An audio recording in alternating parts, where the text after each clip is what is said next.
Lorsqu'en 1308, les Neufs commandent à Duccio une Vierge en majesté, ce que l'on nomme une maestà, il est déjà un peintre très réputé. Il bénéficie d'une grande expérience dans la réalisation d'œuvres complexes et raffinées. Le nom de Duccio apparaît pour la première fois dans les archives en 1278. Les informations que nous avons sur Duccio à partir de 1291 laissent penser qu'il occupait une position sociale assez bonne.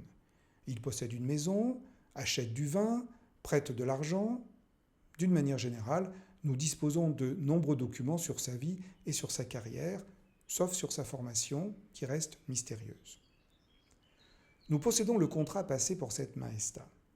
Il montre une certaine méfiance des commanditaires à l'égard du peintre, sans doute à cause de son caractère difficile, impulsif, voire violent.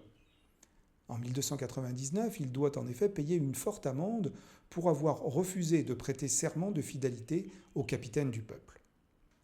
En 1302, 2 nouvelles amendes, dont l'une pour indiscipline. C'est peut-être pour cette raison que le contrat contient de multiples clauses qui insistent sur les détails de réalisation à respecter. Il est interdit au peintre d'accepter d'autres commandes tant qu'il n'aurait pas achevé l'œuvre. Le contrat stipule également que tout le matériel nécessaire sera fourni au peintre, de façon qu'il ne soit, je cite, tenu d'y rien mettre sinon sa personne et son travail. Pourtant, l'œuvre sera réalisée dans les délais impartis, c'est-à-dire en 3 ans. Le contrat prévoit aussi que Duccio serait rémunéré à la fois par un salaire journalier, mais aussi par une somme globale.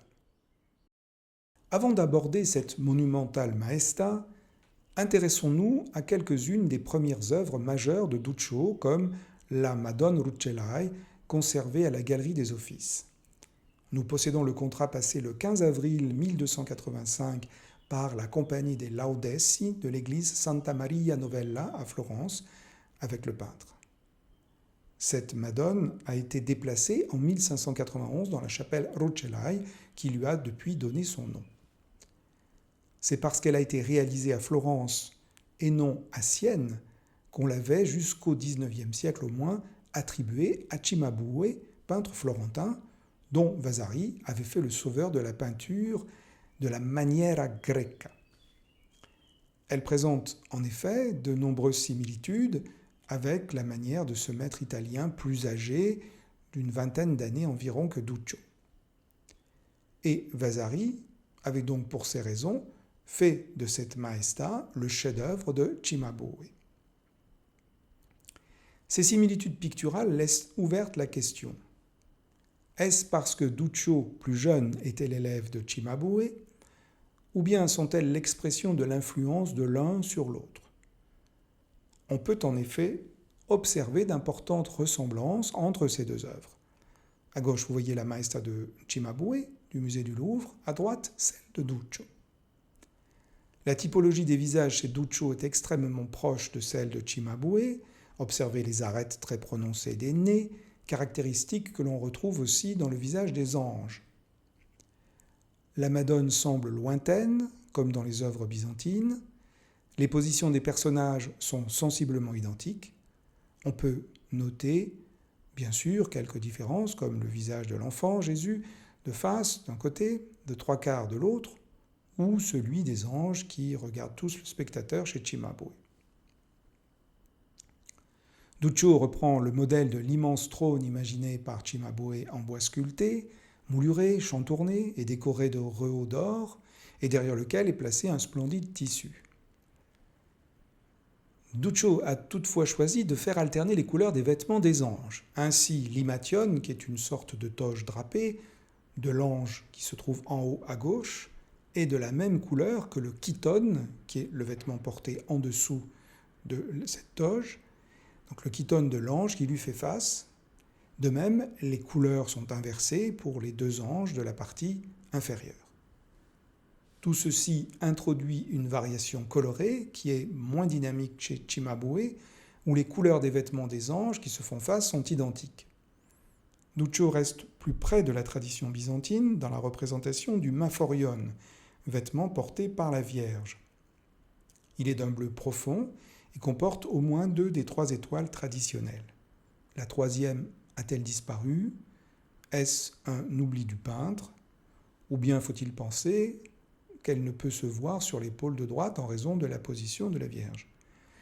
En tout cas, chez Cimabue, le bleu est beaucoup plus clair et le maphorion ne comporte ni les étoiles ni le galon doré traditionnel. Par-dessus le trône de type byzantin se déploie un magnifique tissu qui est l'occasion pour Duccio de démontrer sa virtuosité technique. Les anges referment l'espace qui se trouve derrière la Vierge à la manière de l'hortus conclusus, c'est-à-dire le jardin fermé. Ils sont disposés autour du trône et superposés sans recherche d'indication spatiale ou de profondeur. La position des anges est curieuse, ils ne semblent ni voler, ni porter le trône, qui est posé sur un sol.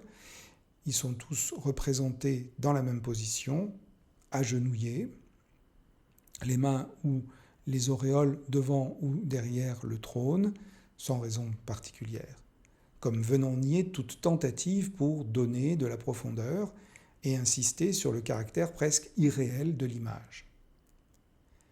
Mais en dehors des rapprochements que l'on peut faire avec Cimabue, un fait remarquable montre que Duccio était dans sa jeunesse déjà considéré comme un peintre important.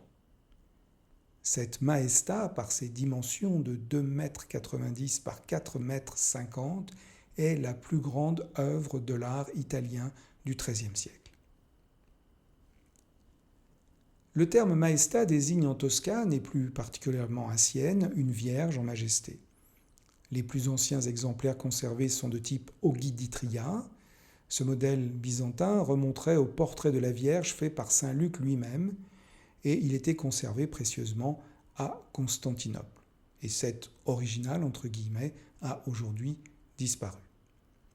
Ce type d'œuvre a connu un succès très rapide auprès des ordres mendiants, car les retables permettent d'exalter le rôle de Marie, la nouvelle Ève, dans l'incarnation et le salut. Admirons pendant quelques instants plusieurs Maestà de Duccio qui démontrent une très bonne connaissance des différents types iconographiques byzantins par ce peintre.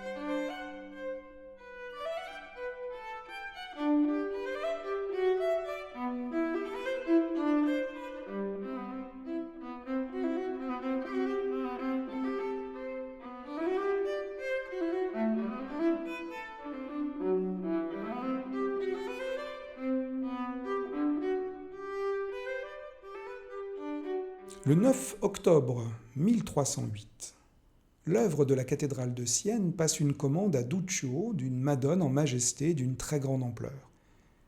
Elle est parvenue presque en totalité jusqu'à nous, contrairement à de nombreux polyptyques de cette époque, découpés et dispersés, voire perdus.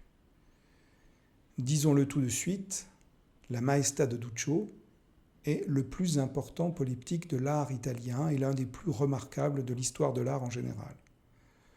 Duccio a une 60aine d'années lorsqu'il reçoit cette commande. Il est possible que l'œuvre, vu sa monumentalité, ait été commencée avant 1308, car 3 ans, cela semble un peu court pour sa réalisation.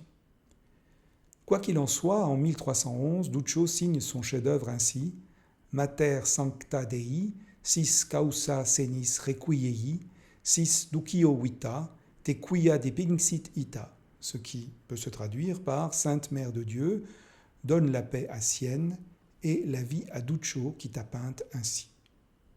Cette inscription figure à la base du trône de la Vierge. On organise une cérémonie solennelle au cours de laquelle la Madone est transportée de l'atelier de Duccio jusqu'à la cathédrale de Sienne dans une très grande liesse populaire. Un témoin anonyme nous a laissé cette description. Le jour où l'on porta au dôme la Maestà, on ferma tous les magasins. L'évêque requit la présence de nombreux prêtres dévoués. avec une grande procession, accompagnée par les neufs et par tous les notables de la commune et tout le peuple. Toute la population se tint aux côtés de cette maesta jusqu'au dôme, formant la procession autour du campo, selon la tradition. Et les cloches sonnaient à la gloire d'un si noble retable qui fait par Duccio di Niccolò, peintre, qui travaillait dans la maison Mucciati et hors les murs à Staloreggi.